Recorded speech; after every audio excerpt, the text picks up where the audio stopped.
Okay, let's open a word of prayer. Lord, thank you for this day. We pray that you'll bless our time together. As we look at some difficult topics, pray that you will help us to put to use the information that we share today. Bless us today in Jesus' name, amen. Well, sorry for the little bit of a late start. As you know, there's always a lot of things going on. So today I'm going to call this Operation Disinformation. We live at a very unique time. So let me just give you a little bit of a heads up what I'm going to be doing this week.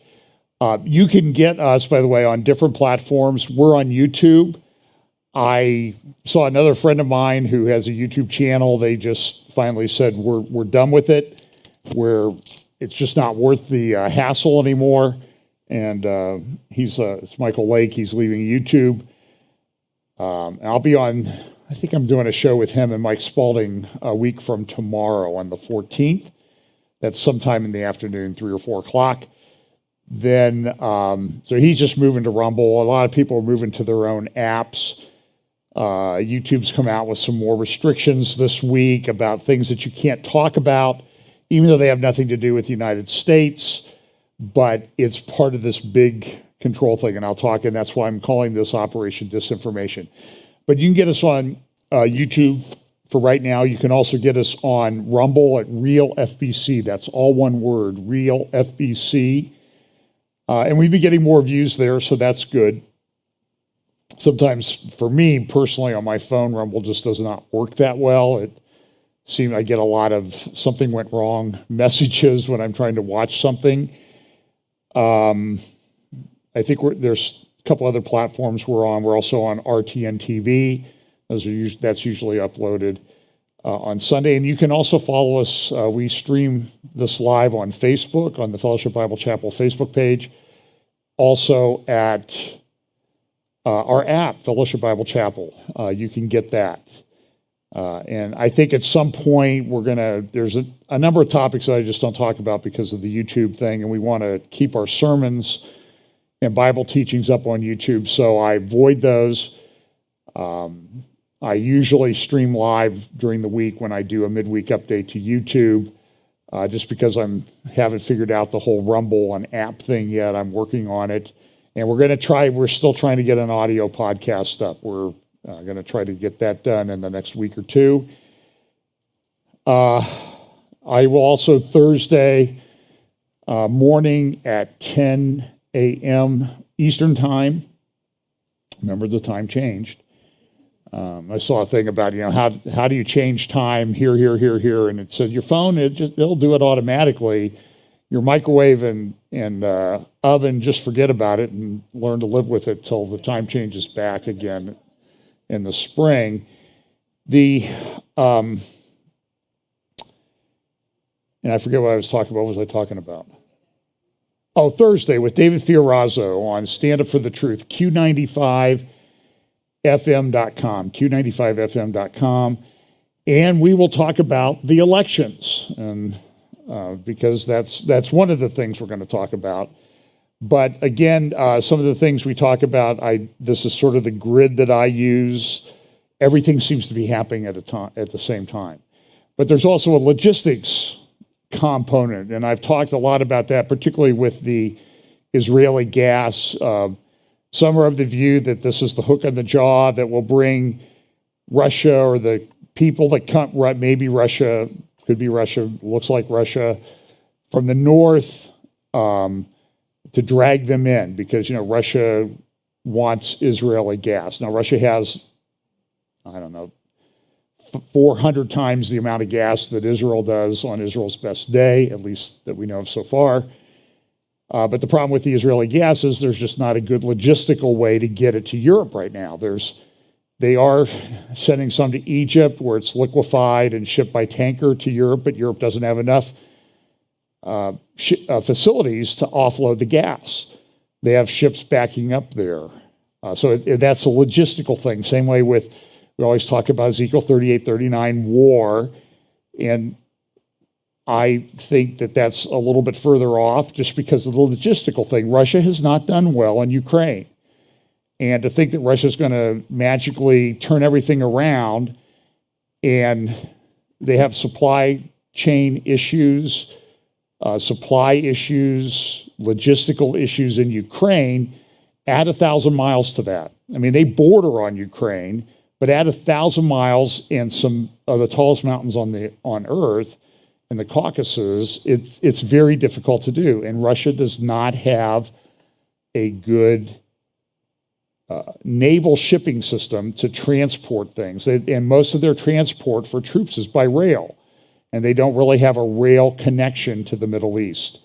So now it's possible they could develop something with Iran, and they've been working on that. But again, it's not that I don't think these things are going to happen. I think we have to look at the logistical aspect. And then, as I always say in Daniel chapter 12, verse 4, you'll get this understanding. And I mentioned this, maybe I'll come back to this one. 2 Timothy chapter 3, we talked about this last week with this whole LGBTQ transgender thing and all these things. And people believe these myths that, like you're not what you're born, and you can change that. And you can change that and still have children. I mean, there's just all these lies that people are taught and they believe. And I think the fact that so many of them are happening at the same time is an indication that it's going to be difficult. So let me look at a few things. I'm going to look at some economic things. I'm going to look at some political things. We'll look at a little bit about Ukraine, Israeli elections, and a few things like that, and then we'll be out of here before this evening. It won't be that long. So here's a thing. The real estate market has been very good for people, but it's not doing well right now. This is a big article in the real estate section of this morning's New York Times, and that it's worse than you imagine. I was talking to someone, and I'm going to apologize if I've talked about this before, because when I do a midweek update, it's always interesting. People write to me and say, hey, you really need to talk about this. And I'm like, well, I talked about that last Sunday. So I know you didn't listen. But then again, I need to be gracious and do that. And because sometimes I say, I think I talked about that, but I don't remember. So if I don't remember what I talked about, I can't expect you to remember what I talked about. So we'll all get through everything eventually.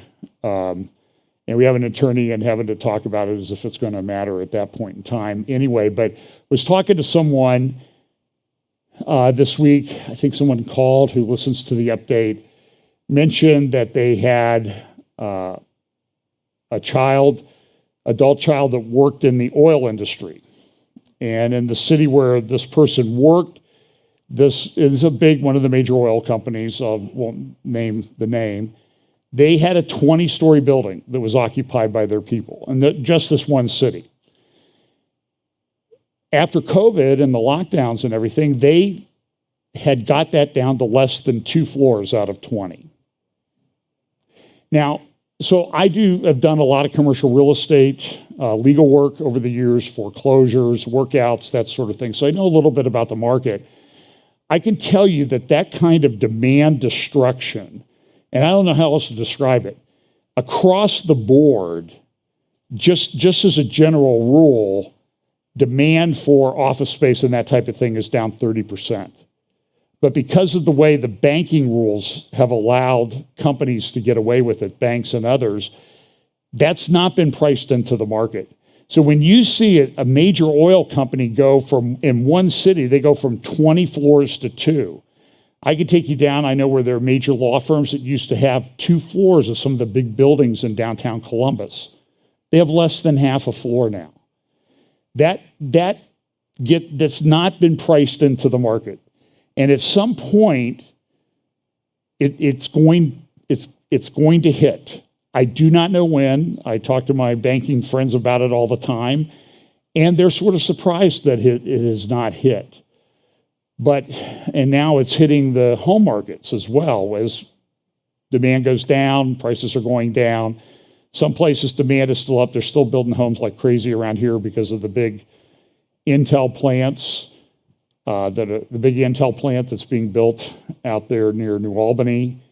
I'm hearing, I don't know if it's either 80,000 people they're expecting eventually to be employed there, or 80,000 new homes that they need. It's an incredible, I mean, it's great for here. And I see real estate being sold, and I know the people who are buying it, and I know they're going to do home development. I mean, I know a little bit about what's going on. And so that helps us a little bit here, but around the country in a lot of places, I hear from realtors in California and elsewhere, and they just said, it's brutal out there right now. People cannot, with the increase in interest rates, cannot afford to buy homes. So that's a big driver. That's been a big, plus in the economy recently. This was last week, $500 billion was knocked off the valuation of some of the big tech companies, Amazon, Google, Meta, or Facebook. Facebook is down 70% this year. Now, the advantage of that is that the head of Facebook, the founder of Facebook, has less money to invest in the elections this year, like he did 2 years ago. $430 million in certain states. There's some books that have been written about this. And so the elections are coming up, and the president came out and he did a speech this week, and he's like, it takes time to count votes. Now, I voted in my first presidential election 50 years ago this week. Nixon versus McGovern. You remember that one? What did McGovern get? One state? And it might have been Hawaii. It wasn't much.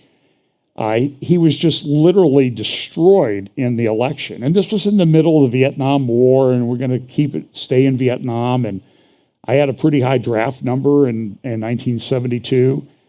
But then the draft stopped shortly after the election. So this is just, but now everybody's coming out. So the other morning I get up and I pop open my Twitter account, and there it is. It takes time to count all of the votes. Now, I don't remember this in my lifetime, taking a lot of time to count the votes. Who was it? Hugh Hewitt, I think, wrote a book. He said, you need to win beyond the margin of cheat. And I think that was pretty accurate. And so here comes the complaint was they just kept counting votes. Remember that 2 years ago? And now the president comes out and says, it's going to take time. You got to get all those mail-in ballots and everything in. It takes time to count them. You notice he didn't mention authenticate them, make sure they're valid, that sort of thing. So we're 2 days away, less than 2 days away now from the voting. I voted early.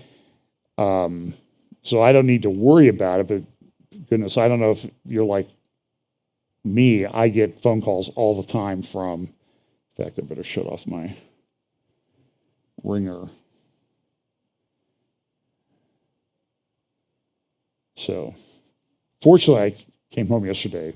This is what happens when you get old. Couldn't find my phone. Came home from playing golf, and I'm like, where's my phone? Where's my phone? So Pam dialed it, and somehow I'd thrown it in the washing machine with my golf towel or something. So it was in there ringing. So, hey, stuff happens.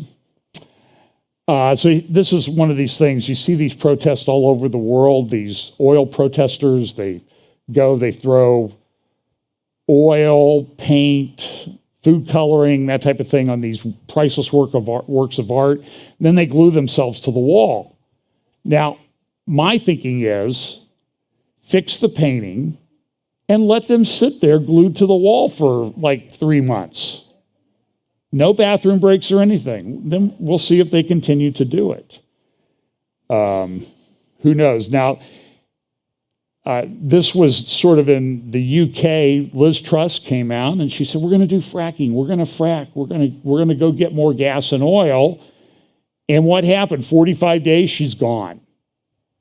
And now Sunak comes in who is a Hindu, and they even have the Church of England is celebrating Diwali, which I guess is a Hindu holiday. The Archbishop of Canterbury was celebrating Diwali. I thought the Church of England gave at least lip service to being a Christian denomination, but I've talked about this a lot over the years, the incorporation of Eastern mysticism and that type of thing into evangelicalism. It's a problem. So here Sunak comes in and he's like, okay, we're done with fracking. So I sort of think that there were some people that were a little bit upset with Liz Truss, even though, I don't live there, so I wasn't a huge fan of hers, but they got what they wanted, no fracking. We'll talk a little bit more about the environmental thing. And this kind of goes a little bit to the disinformation thing that we're in. So you hear all these things. I'll just to back up a second and remind you. Last year, and I'm preparing a longer talk on this for a conference I'm doing in Canada in late April, early May next year in Calgary, Last Days Bible Conference.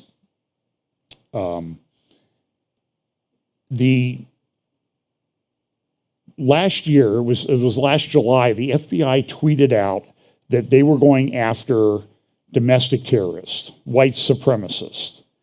And what they did was I recognized the picture in the tweet.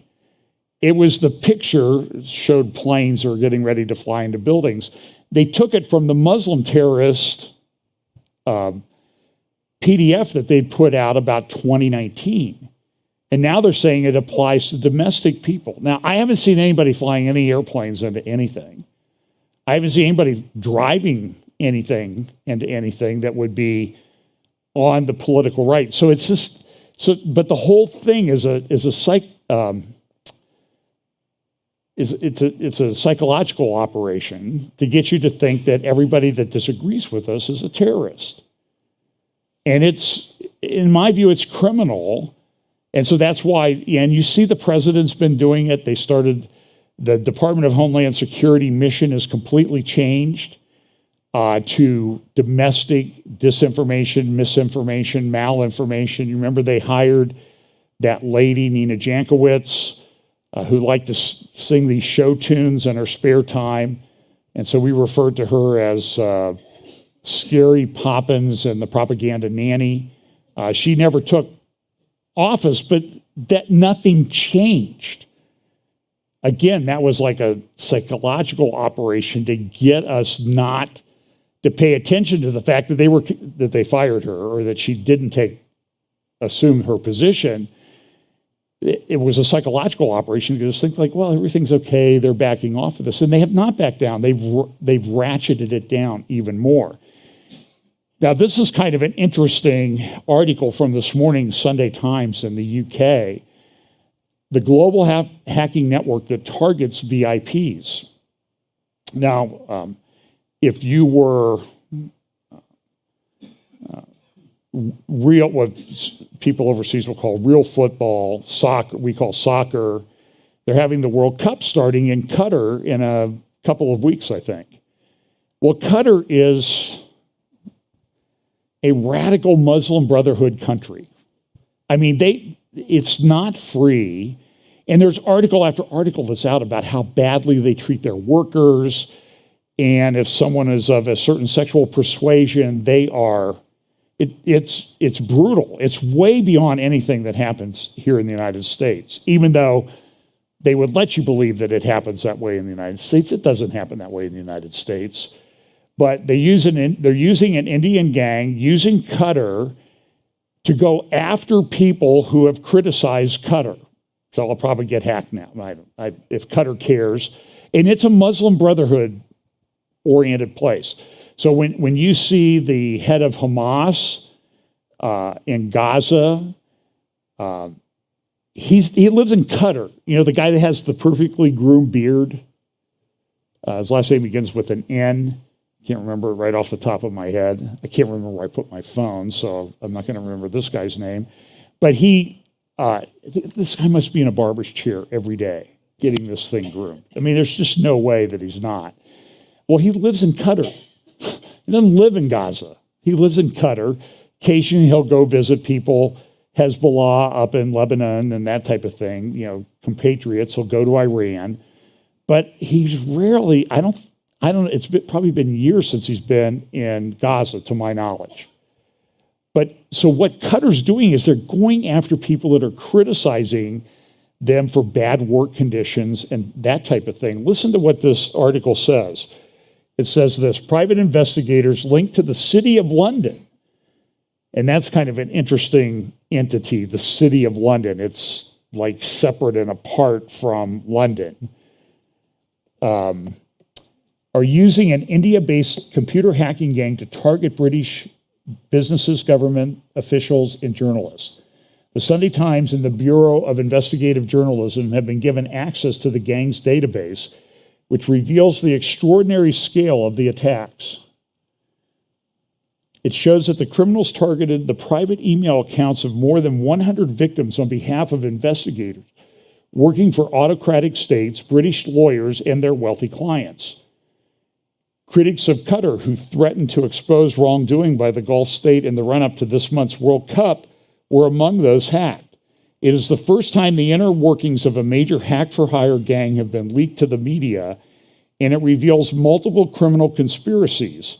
Some of the hackers' clients are private investigators used by big law firms with bases in the City of London. Now listen, the UK, the Times of London, is not a right-wing publication by any stretch of the imagination.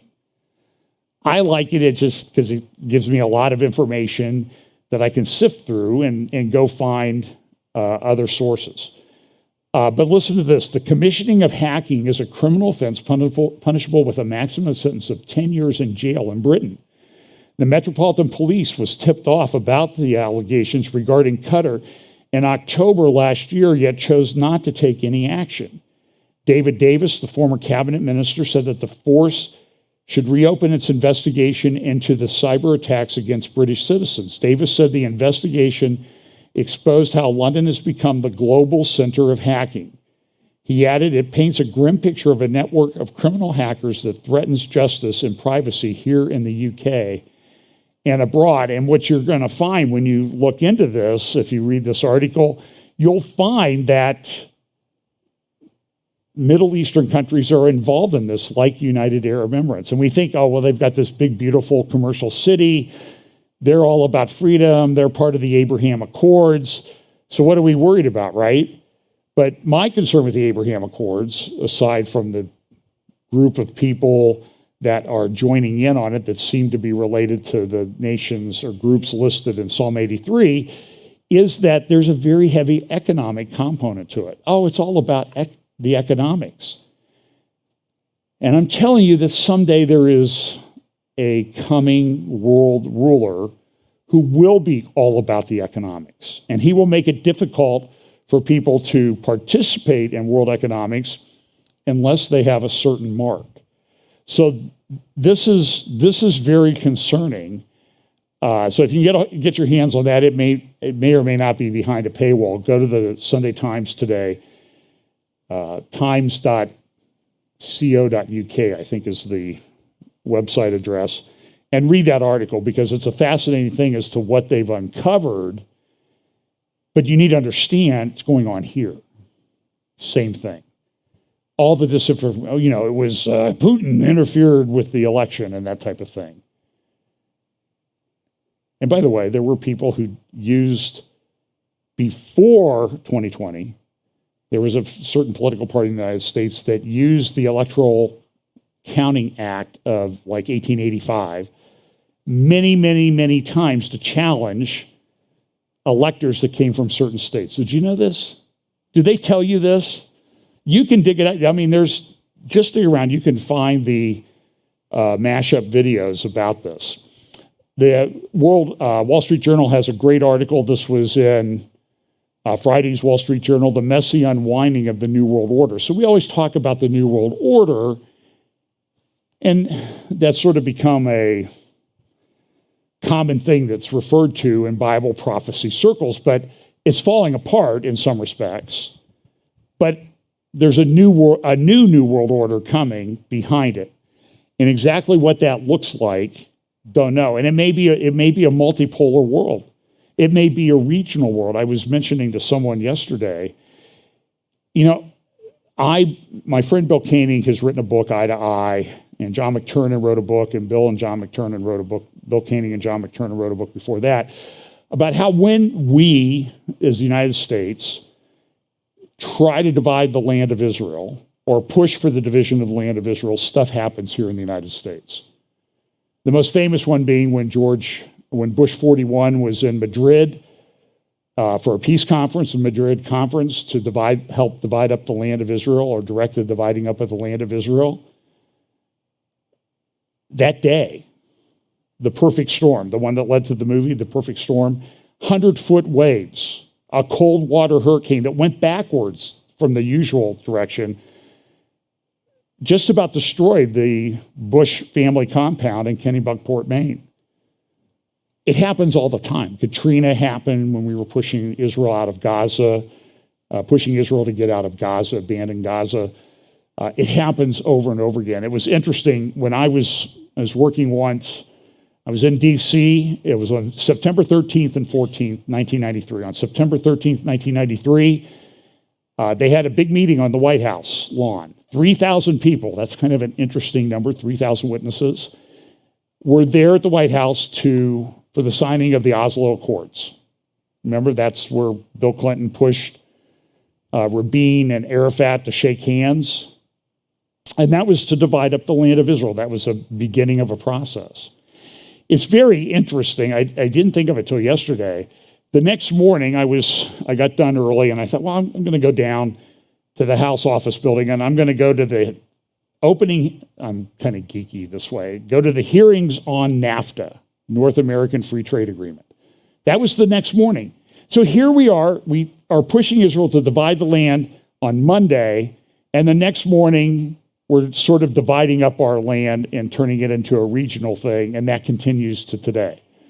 And so there are some that think the Club of Rome division of the regions are part of what happens in the end times. Time will tell whether that's how it works out, but certainly that's what occurred. So we divide the land. Next day, we're dividing up our own freedom.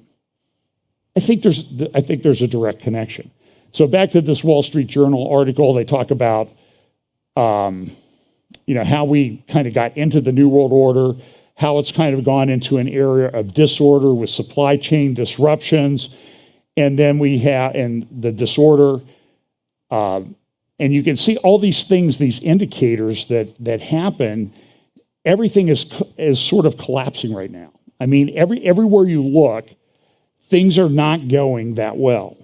For example, here's a thing. Now, this has been a lot of stories about the U.S. diesel shortage. Supplies are dwindling ahead of winter. Now, I've seen good, solid thinking people on YouTube videos who say it's not that bad. There's the same supply that there was before. But part of the problem is the distribution.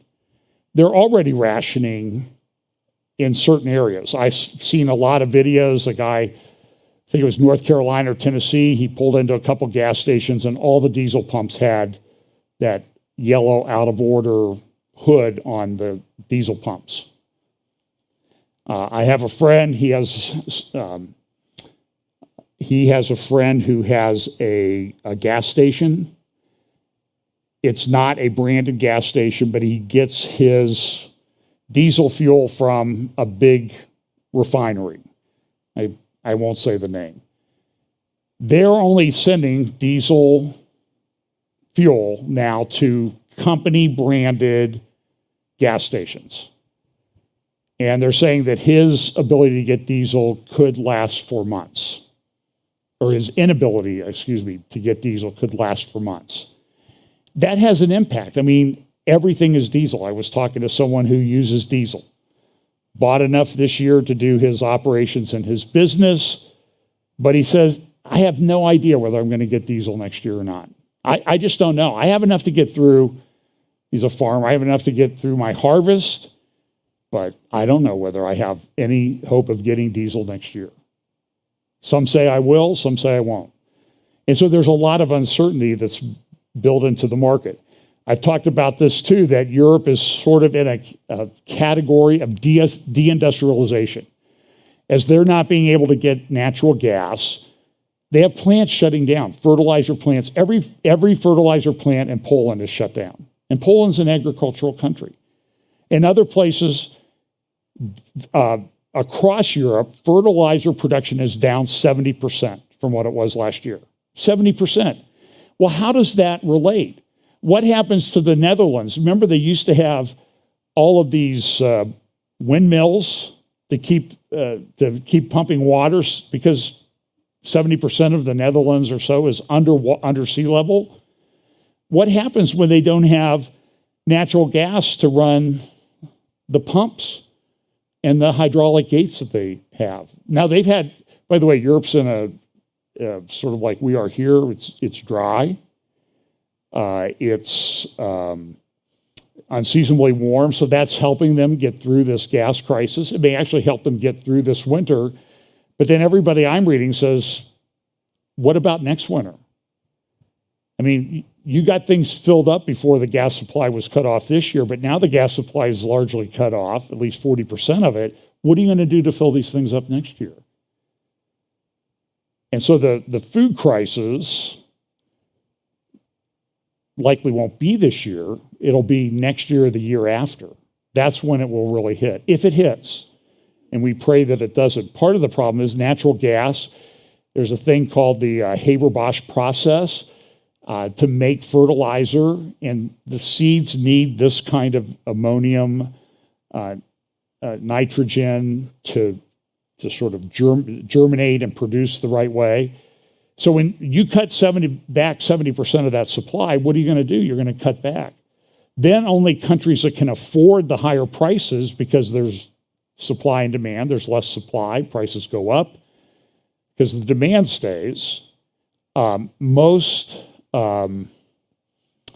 people I know eat about every day, sometimes more. Even the people who are doing intermittent fasting eat every day.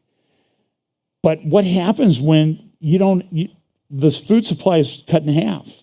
And so this Haber-Bosch, when you examine what scientists say about it, they say that about half of food production in the world is dependent on this process. Well, if you take the natural gas component out and you're not producing the fertilizer, all of a sudden you've got a process that accounts for feeding half the world that doesn't exist anymore or isn't being used to the extent that it was. And when you start running those numbers, because it leads to famine, and we know what famines lead to, you're talking stuff that sounds a lot like what you read about in the book of Revelation.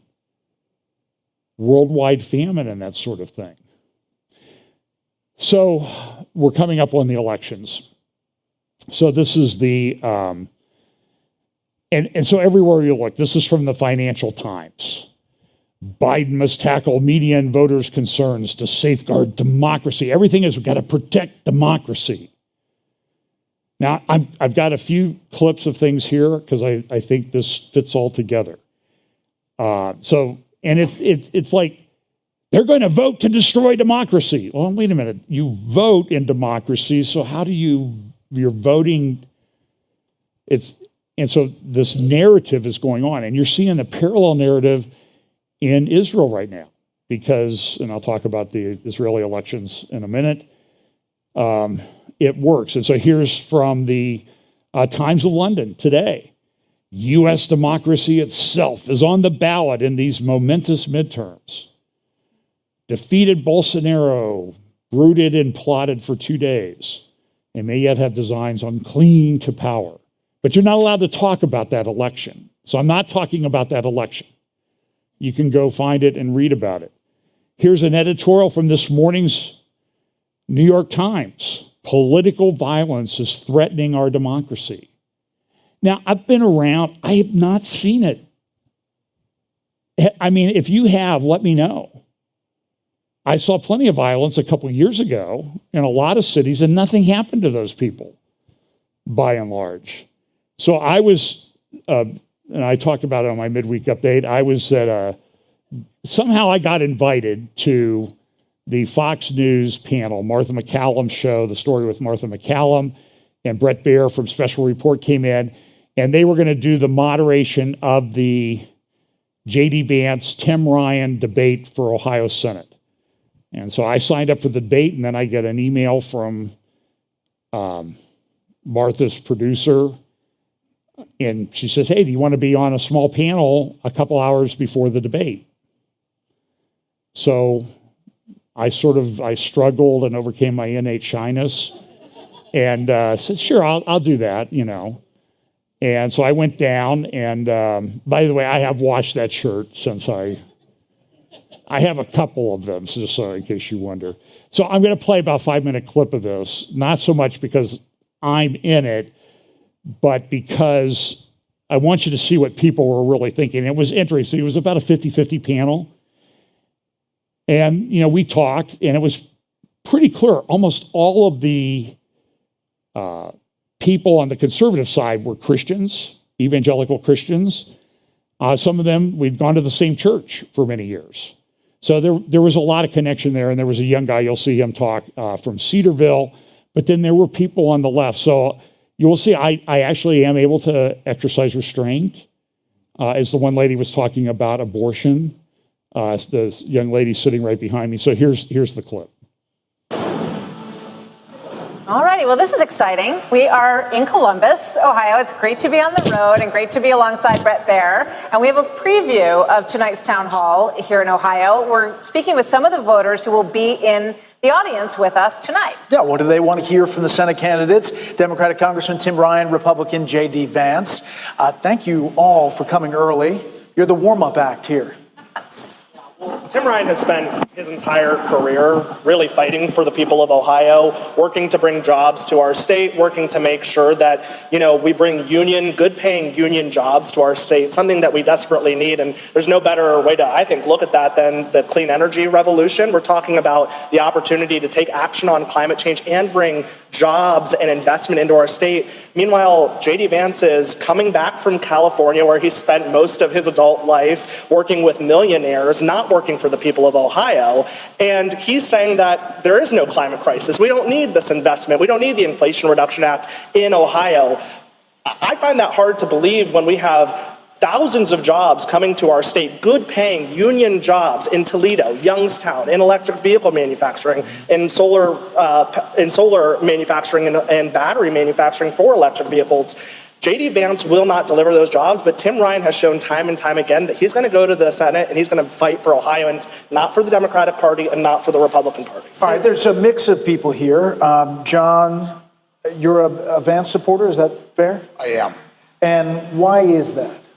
I think that one of the things that I'm concerned about is what we've seen under what I call the Biden administration, because of the influence of the first 2 terms of Obama, is really what has been kind of a controlled destruction of large parts of our economy. First with the shutdowns under COVID, and then with the rules that were enacted the day that Joe Biden came into office to shut down drilling, fracking, and that type of thing. And now we have a major energy crisis around the world.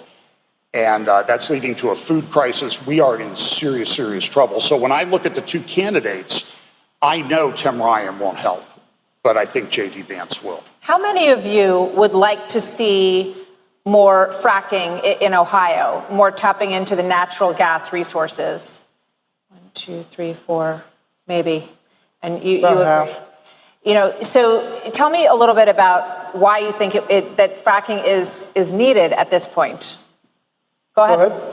I mean, I think it's important that we're energy independent. I mean, under the Trump administration, regardless of what you think about Trump, we were energy independent. We were exporting oil. Gas prices were low. I mean, $1.50 lower. I keep track of how much gas I purchase. I was paying $1 more per gallon this past summer over the last summer. And I think it's also important, though, that, you know, this election isn't just about the economy. I think we are kind of forgetting about the last election in Virginia with Glenn Youngkin. I think social issues, like what's being taught in our classrooms, those are all really important issues in Ohio still too. The economy. I work at a grocery store. People are coming into the store. They're paying $50, $100 more per, visit than they were in the past years, and that's also a problem. And so, the economy is important, and, we spent a ton of money as a government, but there's a lot of issues that I think we need to be paying attention to. Sophie, you're a student at Ohio State. How much do you think, to mention social issues, the issue of abortion affects things for you and for this state? Here comes my poker face. For me personally, I think that it affects me greatly. I am a pro-choice woman in the state of Ohio, and it is a right that I think I will probably never need to take advantage of, but it's a right that all women should be able to have the choice to be able to make. So it's driving your vote or a factor in your vote? It certainly is, and there are several other factors, I think, but abortion is definitely one that'll drive it. So right now, I believe in Ohio, abortion is legal up to 22 weeks. Oh, that it does affect us? That it's going to change? Yeah, I think so. J.D. Vance has said that he does not believe in the reproductive rights for women, I'm sorry. Go ahead.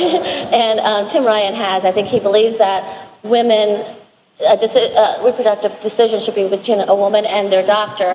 By the way, the lady there on the right, very conservative. Just so you... And I think Ohio is headed in a direction where they're going to ban abortion completely. Jeff? I don't think it's a factor in this race. The Dobbs decision just stated that it's a state right. J.D. Vance, being a senator, is not a policy you could affect from that. It's just a state issue that goes to the state legislature and the state senate. So I don't think this election for the Senate impacts it. You look like you'd like to say something now. Go ahead. I'm a woman living in Ohio, and Lived about the 2 blocks suppression away of for 30 women years. and our bodily autonomy and reproductive freedom has large repercussions in our state, economically, socially. We need women's health care, and this is 2022. We have the medical knowledge, we have the science, we have the equipment to save people and babies, and we are now not allowed to use them. We're going to talk about this tonight, I promise you, because I can tell that it's important to a lot of you. Hey, now listen, the Cedarville student, he got cornered by a bunch of these people till he was rescued. They were talking about abortion. They believe outright lies. They are not based on science. I'm sorry. These people are on a different planet. Now, I was going to read a passage from Matthew that talked about the wheat and tares growing together until the Lord comes for judgment. And I gave a concrete example of that. So here is a picture of last Sunday at Potter's House Church in Dallas, Texas, Pastor T.D. Jakes with Beto O'Rourke. He is a radical abortion supporter. And T.D. Jakes runs around with evangelicals or so-called evangelicals. This guy is woke. He is a wolf, and his sheep need to be rescued from him. Here's Beto O'Rourke a few years ago when he was running for president. He's asked a question about late-term abortion. And that always gets them. They're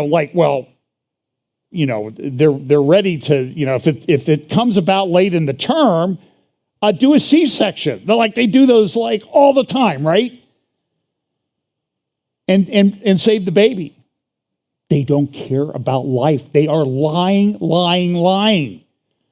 This is a critical issue. And we have 75 million aborted babies in the United States since in the last 50 years at least. China, 500 million forced abortions. And we want to adopt Chinese policies. It's like, when did Moloch become the god of America and China and the world? It's happening everywhere. So here's Beto O'Rourke a few years ago. Are you for third trimester abortion? You need to turn this one up. Are you going to protect the life? So let me back it up and all.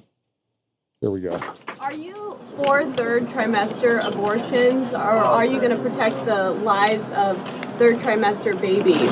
Because, there's really not a medical necessity for abortion. It's not a medical emergency procedure because typically third trimester abortions take up to 3 days to have. So you would, in that sense, if there was an emergency, the doctors would just do a C-section and you don't have to kill the baby in that essence. So are you for or against third trimester abortions? So the question is about abortion and reproductive rights. And my answer to you is that should be a decision that the woman makes about her own body. I trust her. Okay. And that's what some of these ladies, 3 of the ladies on that panel that I was on the other day said. Let the woman decide.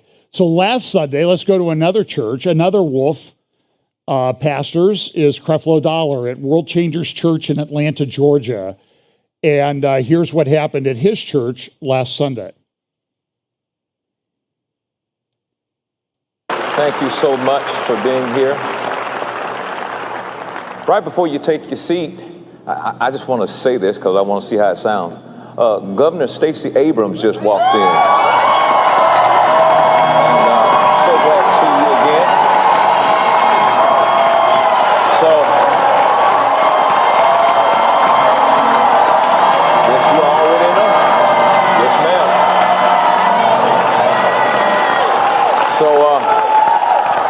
So you already know what to do, right? How many of you have already done it? Wow. That's big time. Make it happen. Do what you got to do, and we're honored to have you here with us this morning. Amen. Stacey Abrams has claimed that an election years ago was stolen from her. She just lost the court case, by the way. Do they ever call her an election denier? Ever? I see her on MSNBC all the time. She writes soft porn novels. Those romance novels for women. I've heard some of it read that you could read on the air. Tucker Carlson read them. It's unbelievable. And she goes to a church and she's praised by this guy supposedly repented of all the word faith stuff he'd been teaching over the years. You believe that now? Do you believe he repented? What's the evidence? What's the proof? Here's Stacey Abrams on a panel a couple months ago talking about heartbeat bills. You may need to turn this one up because the sound's not that good.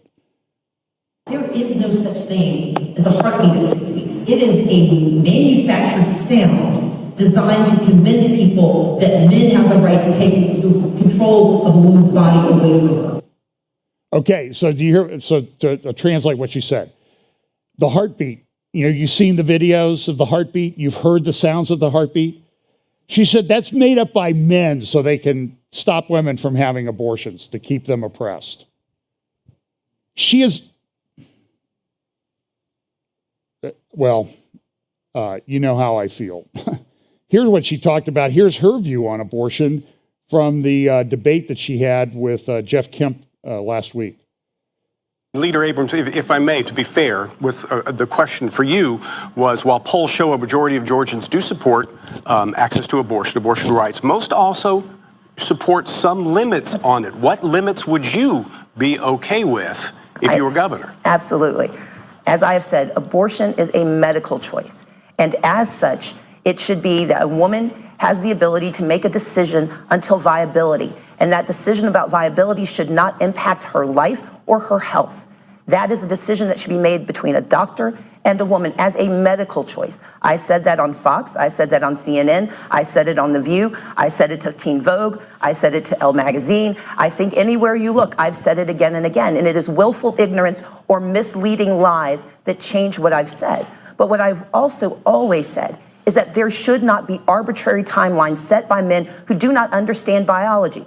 This is a law that tells women they have to make a decision about their pregnancy before they know they're pregnant.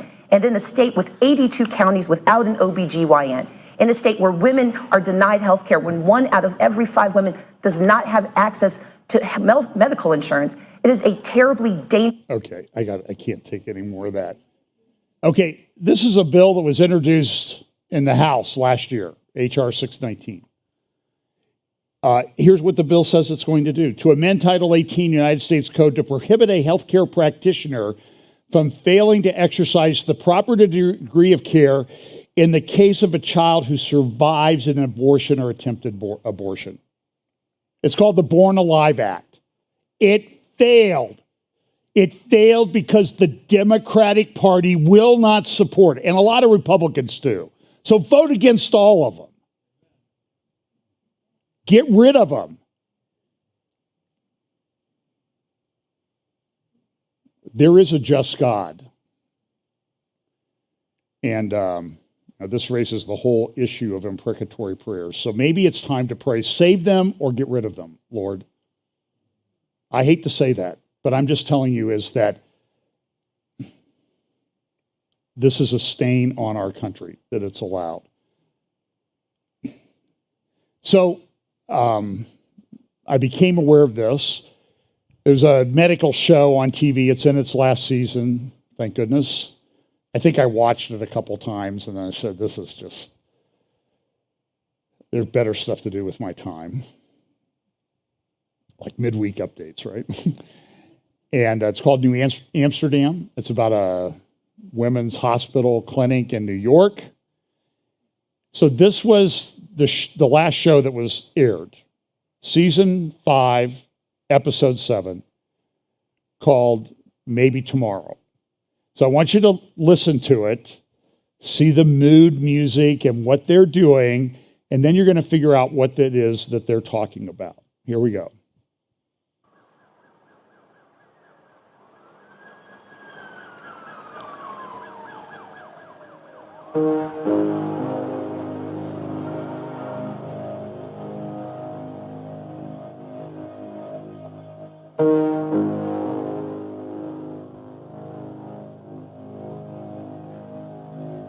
He's a doctor on the show.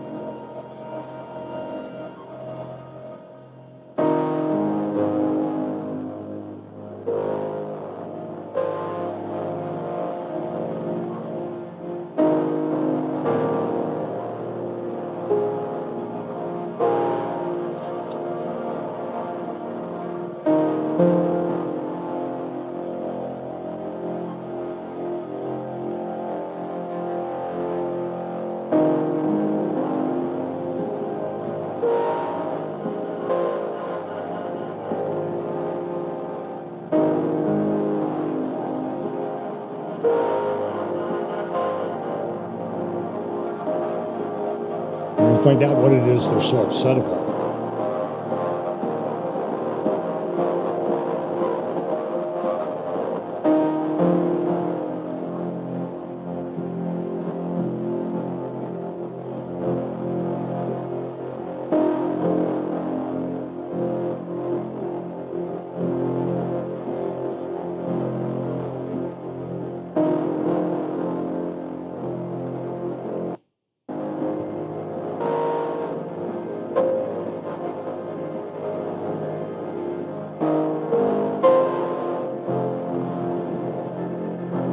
Okay, so that was the opening thing of the show because they were upset about the Dobbs decision. That didn't outlaw abortion, by the way. It gave the states the right to choose. I thought we were all about choice. It returned it to the democratic process. Some other people, they were kind of clever, so I made up a little video based on some suggestions I saw on Twitter about what else could we use these credits for? So here's another one that might work.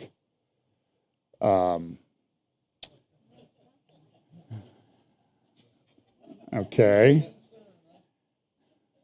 And I love the creativity of people on the internet. Now, one of these is mine. That one's not, but here's another one. So listen, you know, we like Elon Musk in some ways. He's buying Twitter, but this guy is a radical New Ager. He wants to put a neural chip in your brain to link it to the internet, that type of thing.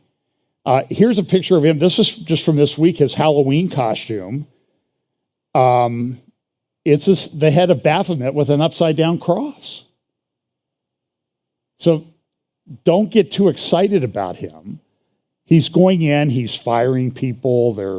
I don't know if they've set up crying rooms in San Francisco near headquarters for people that are getting canned. And he's cutting like half the staff. Unfortunately, he's not cutting a lot of the people that were doing content suppression and banning a lot of people. So here's mine. This is the one I made up for maybe a use of these opening credits. Okay, now listen. So here's an interesting event. Okay, so John Fetterman, who cannot function without a machine, he's like the first cyborg. I'm concerned about this. This guy has major problems, and I'm no fan of the guy that's running against him, but at least he's functioning. So here he is announcing the presence of a former president, Barack H. Obama, at his rally in Pennsylvania yesterday. And watch, this is kind of interesting.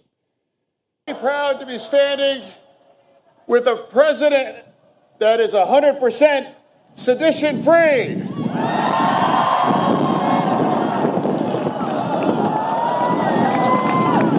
Okay, I have to play this one again because it's kind of delicious timing. I'm proud to be standing with a president that is 100% sedition-free.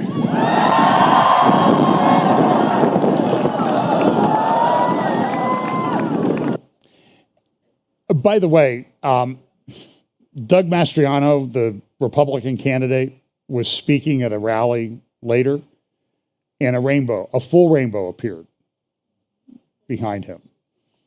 I don't know. So here's the last little bit of the Fox panel, and this kind of leads into my next little portion. Before we say goodbye, I'm going to ask our great group here one more question. So raise your hands if you believe that inflation is the most important issue to you. About 5 or 6. Is crime the most important issue to you? No. What's the most important issue to you? Shout it out. The direction of the country, the control by the left of disinformation, big tech, and government working together to censor people who have a different opinion. This is un-American. Real quick. Okay. Enough of the plant, Tim Ryan Jr. there. So this is a great article. I don't have time to go into it. I'll talk about it more as I have time.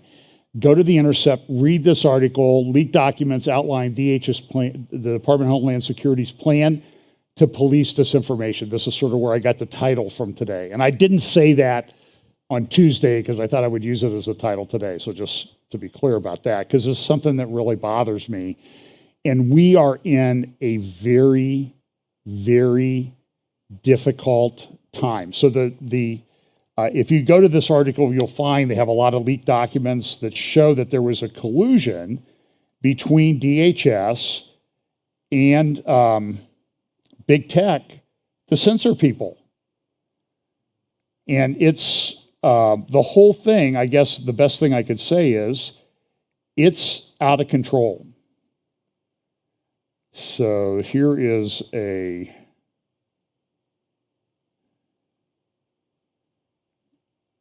well, I thought I had an article here. Oh, wait, he sent it to me this way.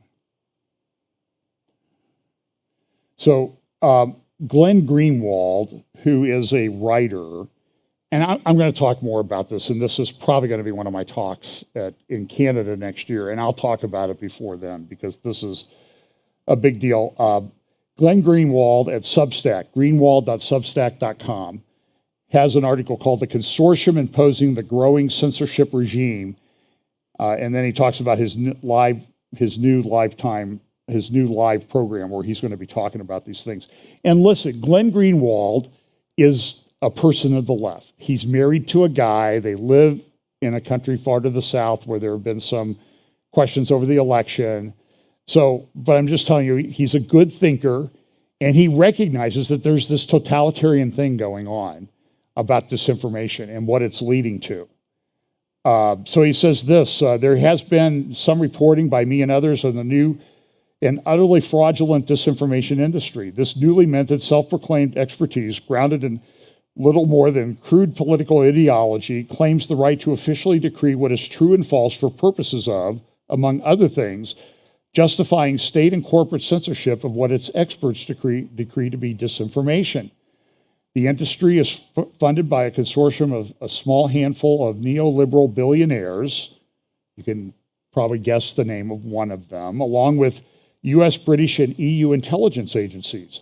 These government and billionaire-funded anti-disinformation groups often masquerade under benign-sounding names like the Institute for Strategic Dialogue, the Atlantic Council's Digital Forensics Research Lab, Bellingcat, the Organized Crime and Corruption Reporting Project. They are designed to cast the appearance of apolitical scholarship, but their only real purpose is to provide a justifying framework to stigmatize, repress, and censor any thoughts, views, and ideas that dissent from neoliberal establishment orthodoxy. It exists, in other words, to make censorship and other forms of repression appear to be scientific rather than ideological. And he goes on to talk about central bank digital currencies. Turkey and Japan came out this week and said they're looking into adopting central bank digital currencies, and this will incorporate a repressive regime. It will be quite bad. So here's a article. I've talked a little bit about Ukraine and Russia. Now, I think they've backed off on this because they got a lot of pushback on it from the world. They were going to stop the grain deal. They've had an agreement with Ukraine to allow grain from Ukraine to make it down through the Black Sea to markets. But it would have taken dozens and dozens and dozens of ships, and they need like a dozen ships a day, and they're getting out like one. And then they have to go to an inspection. And so when they sort of dropped this, Ukraine came out and said, we have like 100 ships waiting to be inspected, and we have 90 that just finished. So this is a big deal to feeding the world. So this is the title, Russia's ditching of the Ukraine grain deal catastrophic for poor nations. The Kremlin's announcement surprised grain traders and analysts who, while doubtful that the deal would have been renewed beyond its mid-November endpoint, had not expected a sudden termination. We'll see a substantial spike in prices as a result, said the Black Sea consultant who was looking at this. They have to go and they have to get these inspections as they make they're down through the Bosporus and the Dardanelles to get out to world markets. So it's a big problem. Russia is using Iranian drones, and I want to remind you, this is a video that was done when they attacked back in, it was either 2019 or 2020. They used drones like this to attack one of the big oil fields and terminals and refineries, the largest refinery in the world, actually, in Saudi Arabia. So this is what Russia's doing. They're using these kamikaze drones, and this is having a big impact. And one of the things that's happening is because Iran is using these drones, allowing these drones to be used in Ukraine, Iran is gathering information about how to make them better. And Russia's helping to make them better. They're putting better guidance systems on them and that sort of thing. So the question is, and so Israel's looking at this and saying, we need to be gathering intel as well.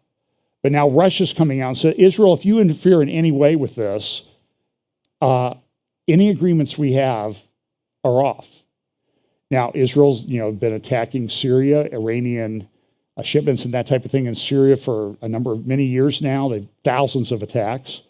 They stopped for about 30 days. They resumed them recently. One of the things that happened, though, was Israel kind of backed off a little bit because Russia had given its S-300 systems to Syria. But now my understanding is Russia has withdrawn almost all of those S-300 systems, particularly the ones that would have been protecting Iranian shipment depots and airfields and that sort of thing, and they've shipped them up to Ukraine because they need them, not so much for air defense. Ukraine doesn't really have an air force, at least they're not using one. They've been using them as surface-to-surface missiles, which they really weren't designed for. And I think it shows some of the logistical problems that Russia's had with the war in Ukraine. Very interesting development. So Israel's kind of been bouncing back and forth. Are we going to help or not? And this was a report. This is in Ma'ariv, newspaper in Israel. Sources in the West reveal the huge shipment of weapons that Russia will receive from Iran, not just drones, but also missiles.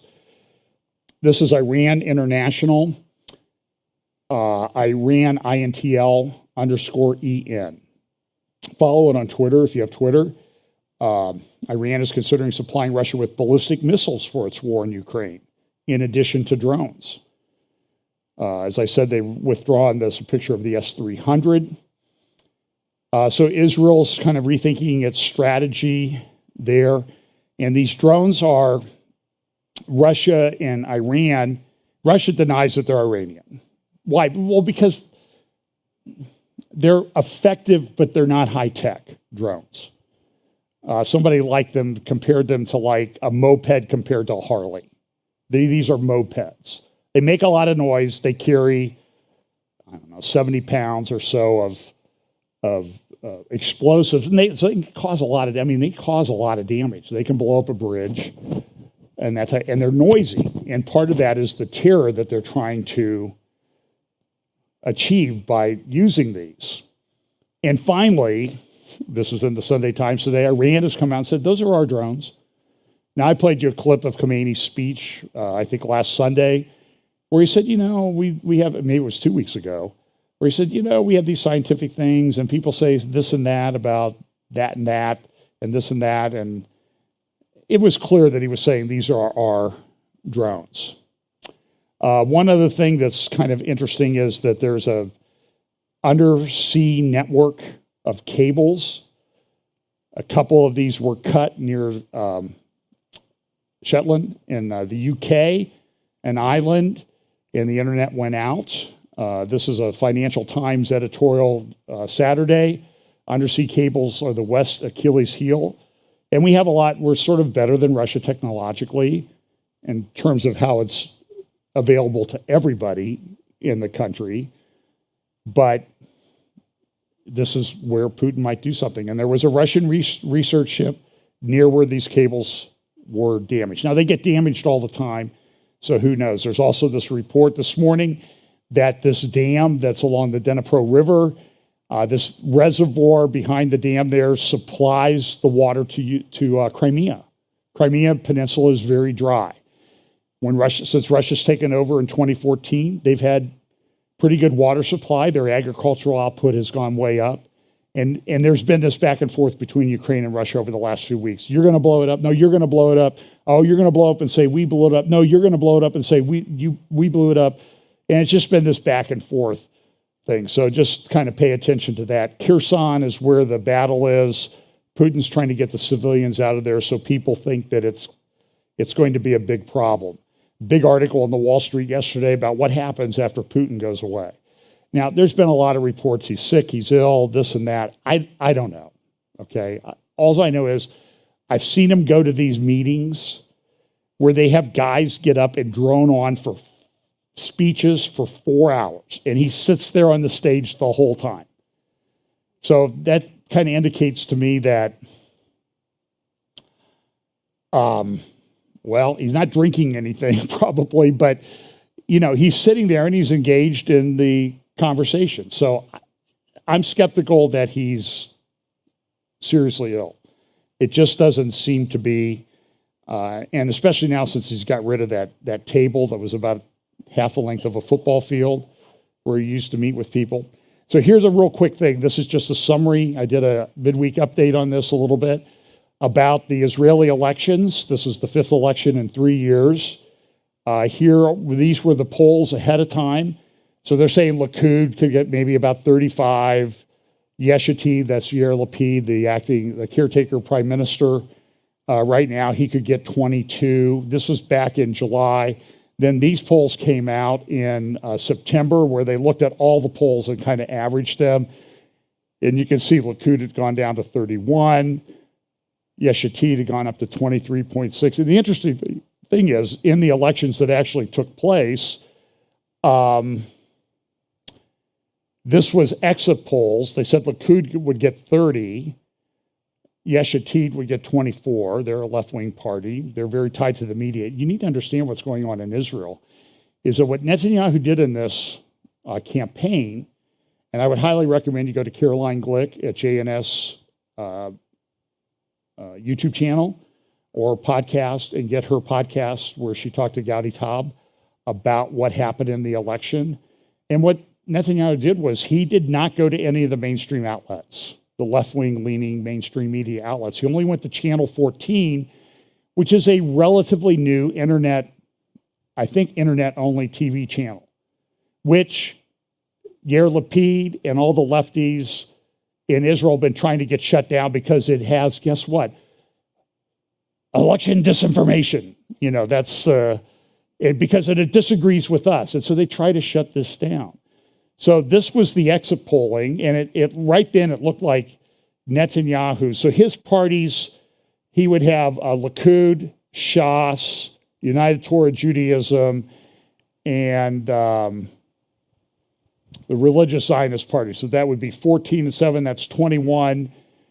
10 would be 31, and 30 from Likud would be 61, which gets Netanyahu just over the thing. They have 120 seats. You need 61. But what happened was the final results came in, and I've had to change this slide about 6 times.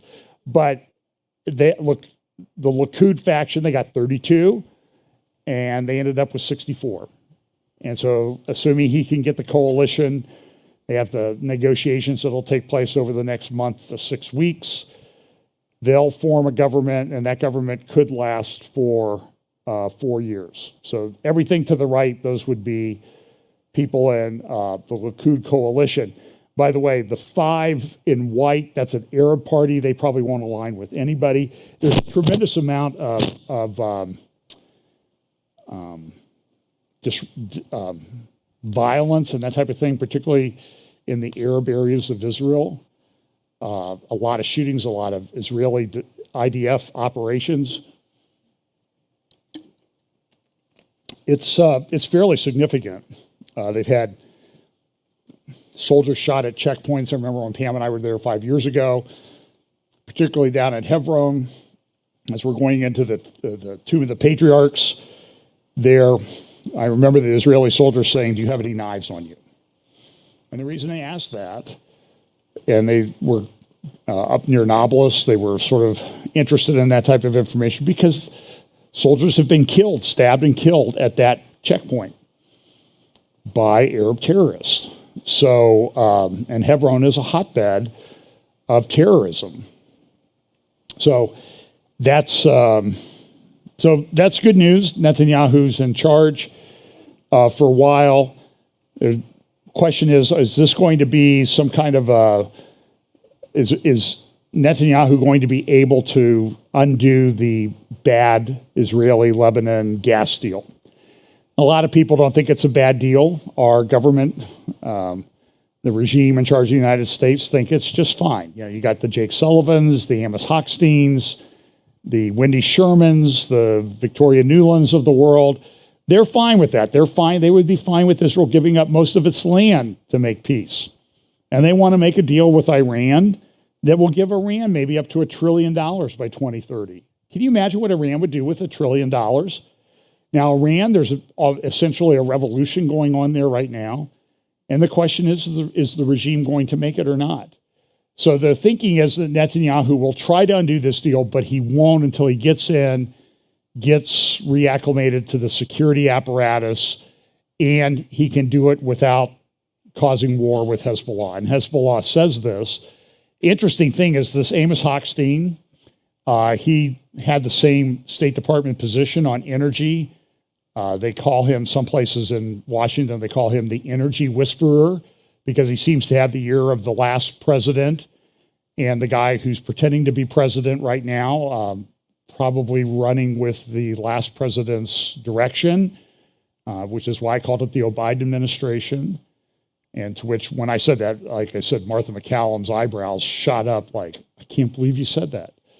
And well, you shouldn't have been surprised. But so this guy, by the way, he's Jewish. He served in the IDF for 3 years. But he's trying to make this deal. There's also this article, let's see, where is this? Of nuclear, who anybody thinks has nuclear weapons in the Middle East, it's Israel. And so the result of the vote this week, COP27, it's the Council of Peoples, I think is what COP stands for. They had COP26. Remember, that was where Prince Charles gave the speech in Glasgow, Scotland last fall, a year ago, where he said that, we need a military-style campaign led by someone with trillions at his disposal. And so everybody's like, what did he really mean by that? And I played the clip of that. Don't have time to play it this morning. That's taking place in Sharm el-Sheikh. But look at the imagery of what they're doing. Do you see what that is there to the left of COP27? Here's a bigger picture of it. It's a sun god. This is a religion that they're using. Here's another logo, Sharm el-Sheikh. It's down on the down along the Gulf of Aqaba, and so they have all these things. Like, for example, they have this Earth Charter has like 10 commandments because it's a religion. Sunak is not going. Prince Charles is not going. I think he really would like to. Sunak has also said we're not going to move our embassy to Jerusalem. Things are not going to go well for the UK, I think, because they did that. A lot of things going on. Ukraine war and energy crisis will be big topics there. But one of the things that's going to make its appearance, this thing has been around for about 21 years now. It's called the Ark of Hope. And it has different panels. Now, do you understand? Was there another religion that had an ark? Okay, so this has water, air, spirit, fire, earth. This was made up by some lady in Vermont, and this is what the ark looks like, the different panels on it, representing different aspects of things. And spirit, and then I think this is the lid. And they put this Earth Charter in it, in the ark, just like Moses put the 10 Commandments in the true ark. Here's some pictures from the ceremony in Vermont back in 2001, where they dedicated this monstrosity. And you see them dancing around it, worshiping. I mean, this is a religion. Another thing that's happening, activists plead for water as largest wetland ecosystem in the Middle East dries rapidly. This has, excuse me, this has Bible prophecy implications because this is the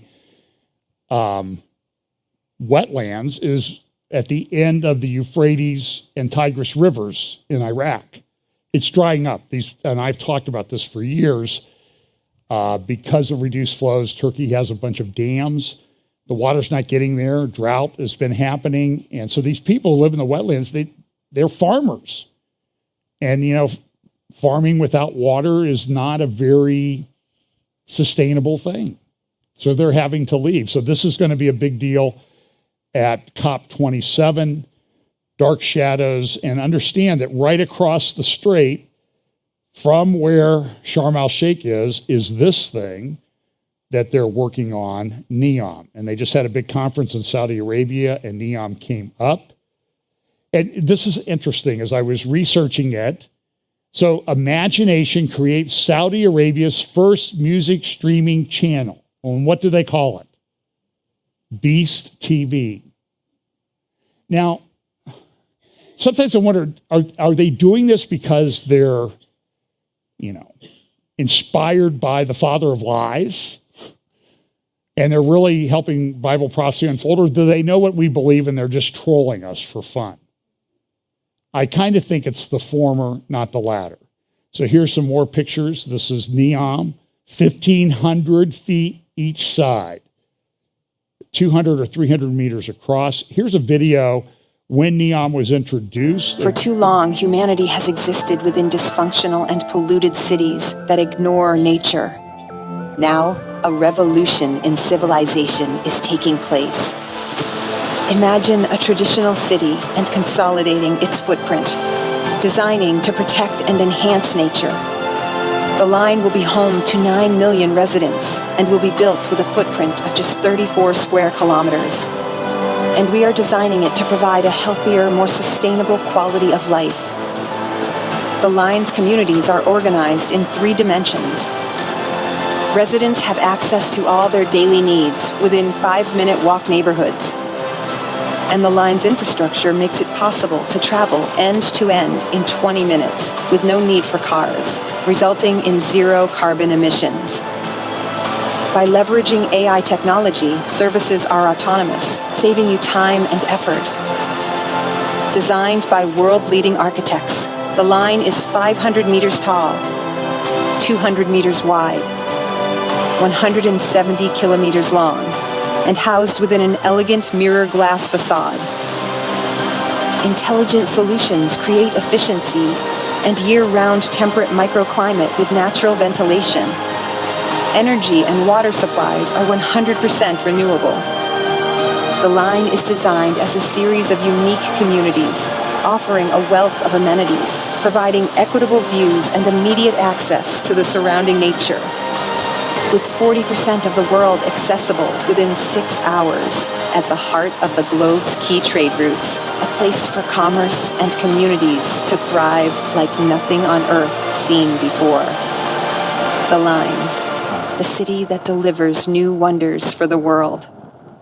Now, it's interesting, it has sort of a comparison to the Hanging Gardens of Babylon, and it's being built. Okay, so look, is this the final Babylon that's going to be in the end times? I don't know.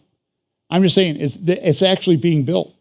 And listen, it's got golf. I mean, I know that would indicate that it's part of the beast system to some people, but they're building it. These are some recent pictures. Here's a drone video of, well, I thought I had a drone video of it. Let me go back one.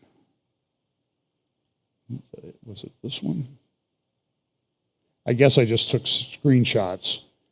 But, so they're you can see the line, right? And by the way, this crosses the mountain range where a lot of people believe the real Mount Sinai is.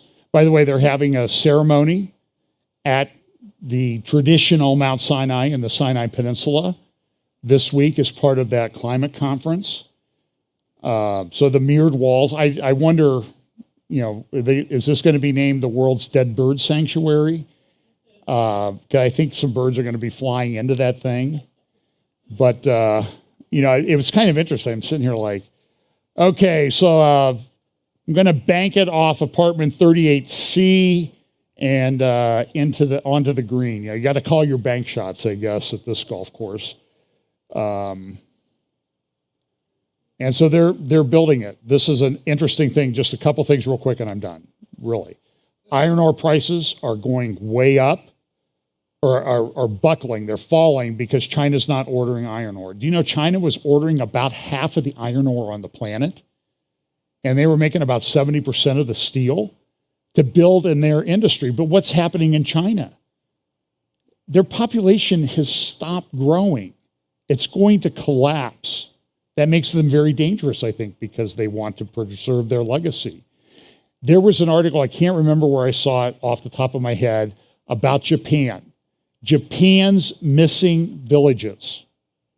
Japan's population is declining. It declined 1 million people last year, could go down another 4 or 5 million this year because of demographics. And what's happening is these villages, they're disappearing. There's nobody who lives in them Japan currently has housing stock unoccupied of 11 million units, which is the same as the amount of housing stock in the entire country of Australia. That's what they have unoccupied so far. There were other articles about this a number of years ago where Russia, because of its demographic decline, a lot of its rural villages are dying out. They're just disappearing. There's nobody left because all the young people went to the city. And so we live at this time of economic demographic collapse. This is an article from South Korea. North Korea shot about 23 missiles over there. And then South Korea is also doing a delay. They're not getting their big battery manufacturer, but they're not entering into deals to get the battery mines going in Australia. They don't want to own them. It's interesting. In this article, it says that they need, I think it was this article, they need 345 new mines to get the materials for batteries. So this Tim Ryan acolyte on our panel, go read this article. You're all about the earth and green. 345 mines to get your batteries, my friend. Oh, that'll be a lot of jobs. Yeah, but I thought you were all about green energy, not that pollution. And then this one, I'll finish with this. Article, editorial in the Wall Street Journal yesterday. The big one is coming. A U.S. flag officer talks candidly about the fading U.S. deterrent. We're in a very volatile world. And the question is, China wants to do this. North Korea wants to do this. Russia's doing this. Turkey's rising up. This is a video from a Turkish program a couple of years ago. And they have this, they took this Stratfor article showing, hey, this is what Turkey's influence might look like by 2050. Now, Erdogan sees that and he says, that's what we want to run. That's the area we want to run. And look at where it's centered. Kind of interesting. So anyway, we'll talk more about the Israeli election and another update. So interesting times, man. All of this stuff happening all at once. Pray for the elections. I am not naive enough to think that Republicans take control of the House and Senate. It's let's just put it this way. If they do, it's going to be the fight of everybody's lives for the next couple of years. It's not going to be a pretty thing to watch. But it needs to be done, might improve things a little bit. Ultimately, though, I think Jesus is coming back, and that's what I'm looking for, you know. So we should all be looking for that. So let's pray. Lord, pray that you'll bless our time this week. Bless us this week. Pray you'll give us opportunities to share the gospel. Help us always to keep in mind that we need to live as people of God, committed to the word and the truth of the word and upholding the standards that it sets forth. Bless us this week. In Jesus' name, amen.